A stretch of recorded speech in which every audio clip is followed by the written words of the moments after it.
Hi guys, it's Kelly here and I'm back with another video. This video is featuring some products from Colorado Craft Company, and these are two older sets. They're both by Chris Lauren. I'm combining them to make a little scene card. So this is Flower Pot and Honey Jar. I did not plan that. That's just the way that it worked out. I wanted the fairy and the little bees from Honey Jar. So that is what I chose to go with this cute little flower pot. So I am stamping down her mask first. So I use Eclipse masking paper. I have just an extra piece that didn't get used for my last project. And I'm only going to mask just the front of her because that's the only portion that's going to have anything stamped over it.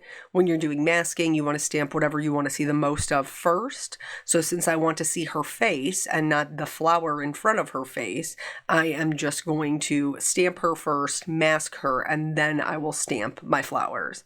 I am also stamping in, what is it? Hero Arts Intensified Black ink because it is safe for alcohol markers. I will be coloring this whole project today with sketch markers. So here, this is the pot and the flower. I have them just one laying on top of the other. They are separate stamps. So I can get it positioned. I wanted it to be back behind my fairy, so she was in the front. And then I will stamp my flowers down, and then I will be doing the same thing for the mask. I don't need the whole portion masked. I just need the part that's going to hang over my flower pot. So after I stamp it out, then you'll see me stamp just the bottom portion onto the mask. And I was being super lazy with my masking. I didn't cut out the whole thing because I didn't need the whole thing. I just needed that for her, that one little portion in the front, and for the flowers, the portion at the bottom. So I figured there was no reason to waste a lot of time cutting out masks when I really didn't need them in their entirety. So if you are here and I have to color the whole thing before I can do the white highlights. So if you're here and you're just like, Kelly, I'm not interested in your story time or your coloring tips or anything that you have to say really, except for this information about the white highlight, you're going to want to jump to like the 23-minute mark. That's where that information starts. But because I am a colorist, I like to include the whole process in my card making. So now I stamped my little flower pot. I'm going to add my bees in.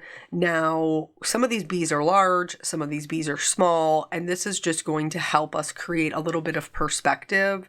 So the bees that are larger will obviously be closer to the viewer, and the bee that is smaller will be further away, as if he's kind of like flying in to approach the flowers. And this is just like a little something that's kind of fun to add to build our scene up. And then I will be removing the masks, and then we'll go right into the coloring. So I really didn't have necessarily a game plan for what I wanted to do, but I knew that this particular flower arrangement was very intricate.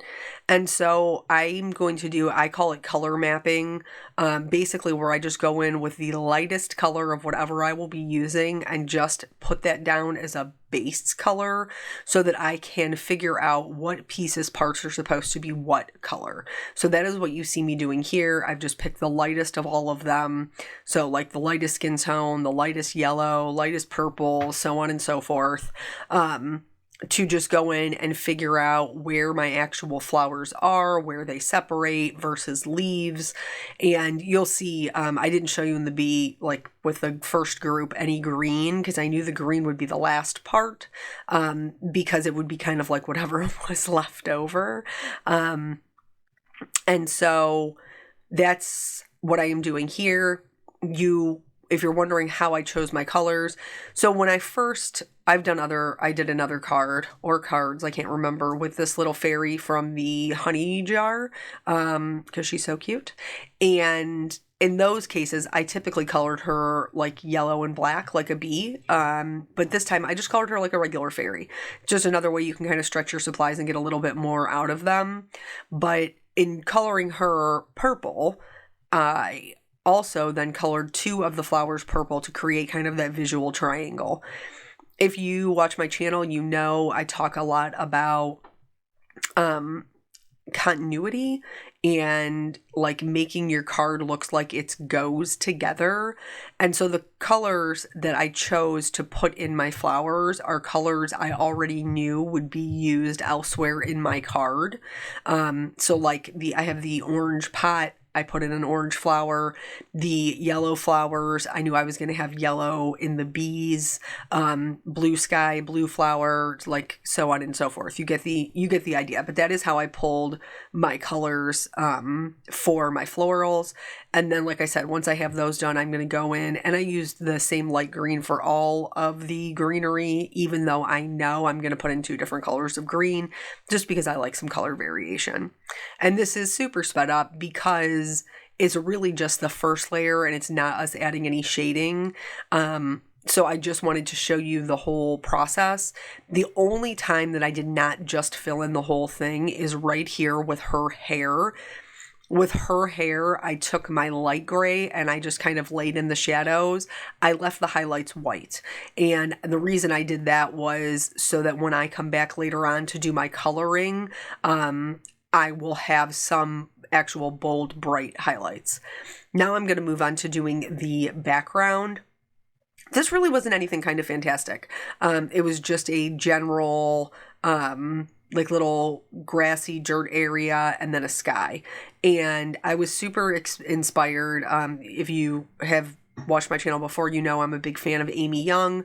And so I put in this little shrubbery at the tell me what you think about the shrubbery. I put in the shrubbery at the tree line because Amy does it all the time and it's so cute. And I really think it kind of adds a little bit of something.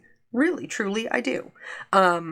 So for the dirt patch, I used some yellows and browns, and then I just did little like stippling dots of color to give it a little bit of texture. I'm going to go in with a green and just kind of all around there. It's a very light green, and then I will blend that back out with my yellows as needed to kind of make it make sense, so that they do blend really nicely together and it doesn't look weird. So just knocking that out. And then for the blue sky, like I said, I chose the same blues that I knew my flower was going to be. I just chose the much lighter version. So I wanted there to be a little bit of a lighter area down at the bottom. So that's just me marking that off. And then I will be working like with my sky. Typically I will, or any of my backgrounds, I work left to right. And so I am just using this, it's like a light to mid-tone color. It's pretty light. To just put in some blue sky, and then I will blend that back out with a lighter blue. I also added that a little bit closer to the horizon line so that all of my white wasn't super stark white and it just kind of blended out into a softer blue. I was super happy with the way that look kind of came out and just, blended out into that white. And then that's pretty much it for the background outside of these cute little shrubs that I'm going to put in here in a minute.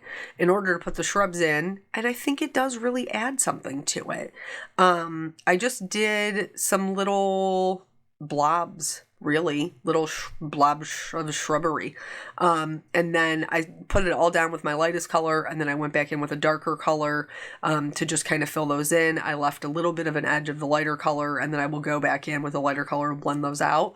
Tell me what you think about the shrubs. I wouldn't normally put them back there. I was inspired by Amy to do it, and I think they're cute. I think they're super cute. So now going in and doing the actual coloring of the image. For the moss on the side of the flower pot, which, like, how adorable is that, right? It's so cute. It's just like a little extra interesting something. I mostly did stippling to put that down, so just like a series of dots so that it would have lots of texture as moss would in real life. And then that way there's a distinct difference between this and my leaves that I color the same with the same color combination. But they have a smooth texture versus kind of like the bumpy texture of moss. So yeah, that's that.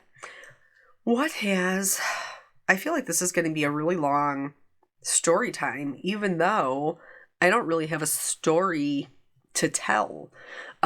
Just because this is a little bit of a longer video. If you're not into story time, this would be where you would want to put the video on mute. I mean, you'll miss some of the coloring tips as they come up, but I think you'll survive. So I can't remember where I told you I was going to be traveling a lot. And so I've not been shy about sharing the fact that I have anxiety. I have a lot of anxiety. In fact, I watched this. This is so funny. I watched this reel, and this lady was like, so when somebody tells you they have driving anxiety, you should probably ask a follow-up question, because this is what happened to me. And she was like, I met somebody at a party and I was talking to them and they were like, oh, I have driving anxiety. And the woman who was doing the reel, she was like, oh yeah, I really feel for you. I have the same, like, I'll just be driving along. Like, what if we get T-boned right now? What if I just crazy turn the wheel and we go flying off the edge of this cliff and our cars roll over and it catches fire and I die and my kids have to live without me, or my kids die and I have to live without my kids. And, like it's wild. And then the lady that she was talking to was like, no, I just meant I get a little nervous when I drive. And I was like, yeah, I'm the first one. I'm the first lady. So I do have pretty severe driving anxiety. It used to be, and I've shared this previously, it used to be just kind of for the highway, and now it's kind of expanded its role in my life. It's kind of expanded some into just, bridges. Bridges are not good. I don't like driving in close groups of cars, but I also don't like driving in wide open spaces. Does this make any sense to you? It makes no sense to me. Cannot stop myself. Let's talk about the card for a minute.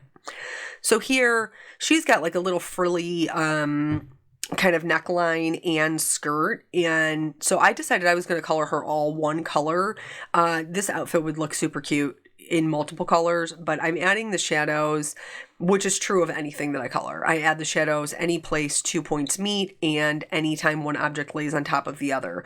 The reason that the shadows are coming out from the right and getting lighter towards the left is because her arm is there. Her arm is going to block the light from that side of her body, so there would be more shadows. For her frilly little skirt, the pieces that are turned up will have highlights. The pieces that are bent down will have more shadows. So kind of like a peak and valley kind of situation. Your valley should have shadows. Your peak should have highlights. So I colored her all the same.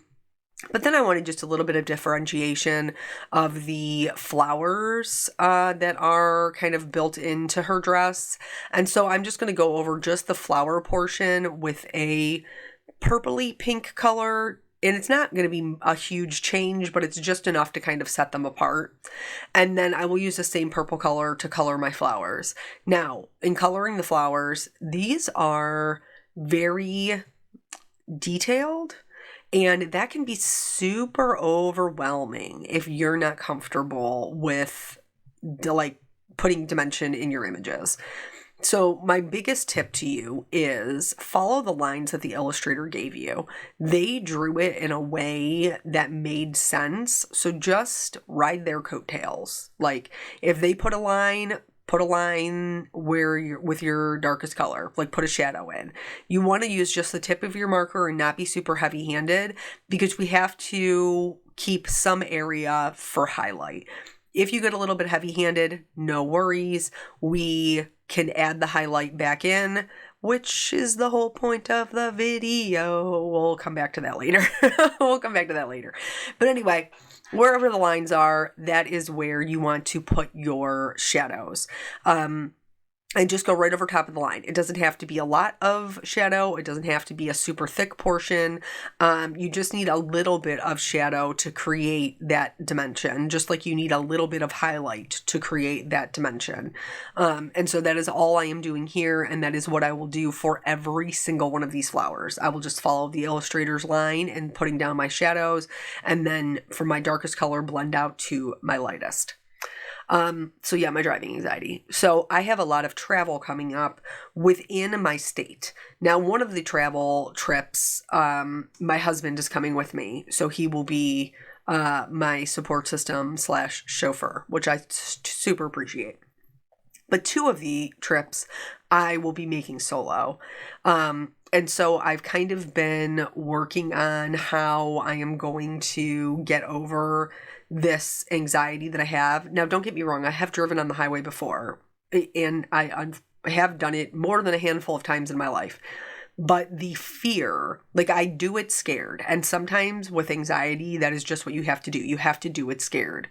But the amount of terror that goes on, intrusive thoughts that go on, like tunnel vision that goes on in my brain when I have to drive on the highway is debilitating. And most people would be like, just pull over and take a break.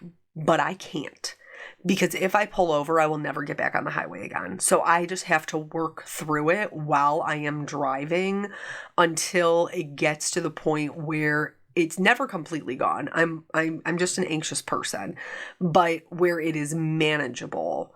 And so I've been doing a little bit of research into how I can kind of approach this maybe differently than I have before. And basically, it's like exposure therapy. Like that is what they recommend. So they recommend starting with visualizing yourself driving on the highway, which for most people who have that fear, that is enough to start inducing some panic and have a physiological response. For me, that is 100% true. If I start thinking about having to drive on the highway, I am already like heart rate increased, very uncomfortable. I start to get a little bit panicky. And so they recommend like this visualization process to the point where you can then bring yourself to get on the highway for a short period of time. So just like one exit, just get on, get off at the next exit. And then eventually you build yourself up to being able to drive more and more exits until you're just comfortable on the highway and all is good. I cannot even imagine a world in which I will be like, yeah, driving on the highway is no big deal. It's fine. I'm fine with it. It's cool.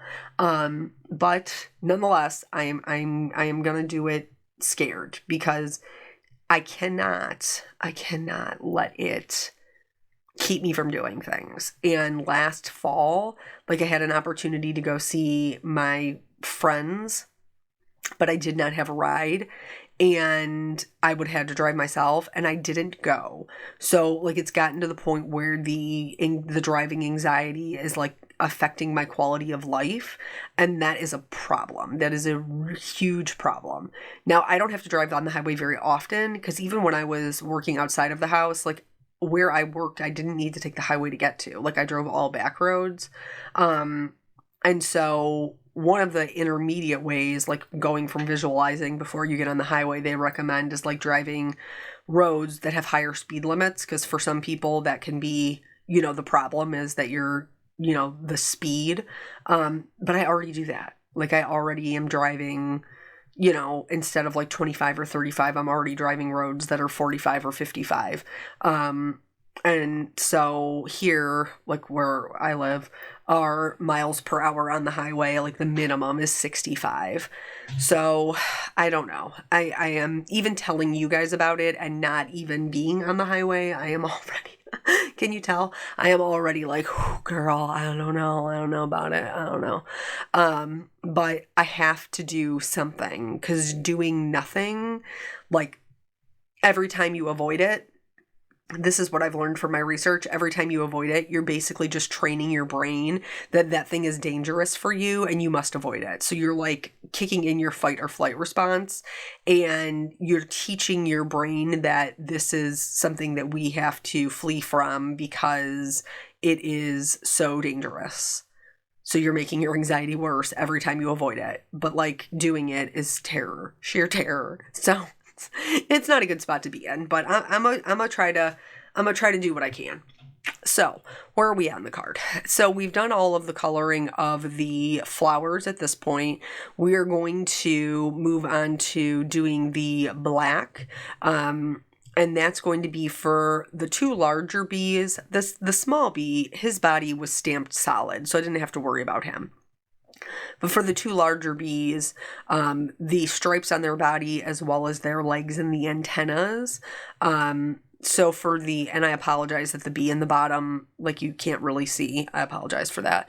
But for that one, I'm adding the shadows coming up from under his belly. For the one that we see the back, like where he's like right up in our face, I'm adding the shadows to the left and right hand side to give his body a center highlight. So it will be the lightest right up the middle of his back. And then from there, I'm going to move on to her hair. This is, again, you could have colored her hair anything, but because I like that continuity of color, that is how I decided I was just going to color her hair black. So she has a couple of things going on, which is this hairstyle not the cutest little thing. So she's got kind of like a braid wrapping around. So you want to add shading to the base of all the braids. You want to add shading to the base of the bun where it's like wrapping around to the base of her neck up towards the bun. And then this part that's swooping in the front, the highlight would actually be right on the center of her head because it's kind of swooping back. So you'll add shadows to the top of that swoop and to the bottom where it's tucking back into the braid. And then just like before, I started with my darkest color and I'm working out to my light. Now I am leaving in her hair just a couple of little white highlights. We will bolster these up a little bit later when it comes to which do I use, the pencil or the pen? For her skin tone, so if you've been watching my channel, you know I'm trying to like venture out of just my Copics and I'm using the other markers more often. So here, I have never colored skin tones with my sketch markers. So I kind of had to play a guessing game for skin tones. And I know that it looks really, really silly when we start about what colors we're using, but just trust me, it's gonna work. So I started with some darker kind of rosy colors as my base. And even if I left it just like this and I didn't blend it out, you can very clearly see how that would look like a skin tone color on her legs. But I am going to blend it out. With this next color, this orange color, she kind of starts to look a little jaundice, if you will. And I say that with nothing but love. Both my kids had a little bit of jaundice. Well, Caitlin much more than Peanut. But yeah, it even kept us in the hospital for little Jelly Bean kept us there for a little while later. But so here it starts to look a little bit jaundice, but don't worry, when we go in with the last color, which is this 065, it kind of lightens everything up all over and removes that kind of yellowish tone to be more of a true skin tone color. Once that was done, I did give her a little bit of a pink cheek with what is this? Is it rose? Yeah, R93. So I just gave her a little bit of a pink cheek and then I called her good to go. So now at this point, most of the coloring is done. I did want to add a little bit of shading to her wings as well as the bee wings. And so again, continuity of color. I'm going back in with one of the same blues that I used before. These are actually the colors I used for the sky. And I'm just adding a little bit of shading at the base of the wings and then kind of blending that out, leaving the edges of the wings just white. And if they were transparent and you were looking through them, like you would be able to see the sky on the other side of them. So that's all good. Now let's talk about these white highlights. So there's a couple of ways you can add white highlights. The two ways that I do it most of the time are with either a colored pencil, and here I have a Prismacolor pencil, or with a white gel pen. Now I use the Sakura Jelly Roll gel pens, and I use typically an 8 or a 10. You can also do this with a paint pen if you're looking for a super thick highlight. But here with the pencil, what I was showing you is you can kind of decide how thin or thick to make your line based on how much pressure you apply. And the same rule kind of applies for what point of gel pen you're using. So an 8 is a little bit thinner, a 10 is a little bit thicker. So when you're going in and you're adding white highlights, you have to decide how apparent you want this to be. First of all, if you're using a colored pencil, you want to make sure that it's sharpened. Sharp tip is super important. But it's going to allow you to get in there, that little sharp tip to get in there and put down very thin lines. If you want a more subtle highlight, the pencil is the way to go. So on my flowers, in the places where I want there to be a little bit more of a highlight than maybe I was able to leave behind in my coloring, I am going in with the colored pencil and I am putting down just a couple of thin lines, especially with like these ruffly flowers. And if you're more interested in some instruction on ruffly flowers, I have a video on that as well. But where these ruffly flowers are, like, there's could be several lines that are next to each other that all need to be shaded, and it can be very challenging to maintain that highlight. This is a great way to go back in and put in that highlight without it being super kind of in your face bright white. If you want a bright white highlight, that's where the gel pens, or if you really wanted super white, a paint pen would come in. Now, in my line of work here, I don't typically have stamps or drawings or illustrations that are large enough to justify a paint pen, but that is an excellent way to add a lot of highlight with very little effort to probably larger images. For card making, I would stick probably more to the gel pens. And don't think that you just have to use the white highlight just on your flowers. You can use it on the leaves as well if you feel like that needs a little bit of a highlight. I am going to use it, see how I resharpened it so I could get that really fine line. I'm going to use it to add highlights to her hair to make her hair look shiny. So that's what you see me doing here.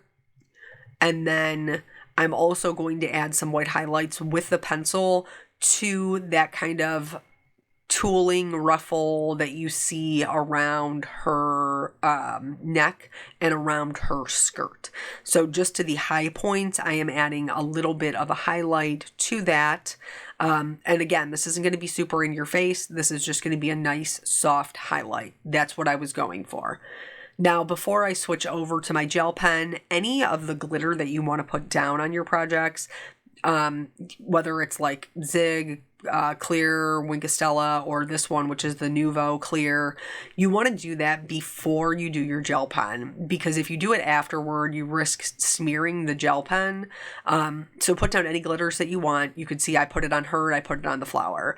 Now I'm going in with the 10, because I want to create kind of like a little bit of fairy dust, a little bit of magic around her wings.